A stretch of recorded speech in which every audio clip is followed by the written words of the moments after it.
हाय मंडळी, कसे आहात तुम्ही? मैत्री असावी तर कावळ्यासारखी आणि पृथ्वीराजसारखी. बघा किती कावळा, बघा कावळा कसा पृथ्वीराजच्या हातानं छान छानपैकी काय जेवण करतोय. मैत्री त्या दोघांची खूप घट्ट मैत्री आहे. पृथ्वीराज घरी नसेल तर पृथ्वीराज शाळेतून येऊस तर कावळा दुपारच्याला येतो आणि काव काव करून जातो, पण पृथ्वीराजला आवाज नक्की तो देतो. मला जर पृथ्वीराजची आणि कावळ्याची मैत्री बघायची असेल तर आमच्या यूट्यूब चॅनलला नक्की भेट द्या आणि सबस्क्राईब करा.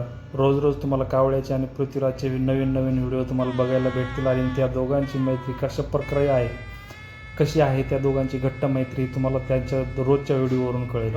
नेहमी जो तो स्वतः खातो तोच कावळ्यालाही देतो, म्हणून तो कावळा खूप पृथ्वीराजला जवळचा आहे आणि कावळ्यालाही पृथ्वीराज तितका जवळचा आहे. तो जाताना तो बाय बाय करतो कावळ्याला, कावळा त्याला बाय बाय करते. कसा आहेस तू, कसा आहे तू.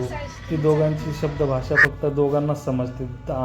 व्यतिरिक्त आम्हाला कोणालाही त्यांची भाषा समजत नाही, परंतु त्या दोघांची मैत्री एवढी घट्ट आहे की तो एकदम असा ओळखीचा वाटतो त्याच्यासाठी. आणि मग तुम्हाला जर अशीच मैत्री हवी असेल तर नक्की सबस्क्राईब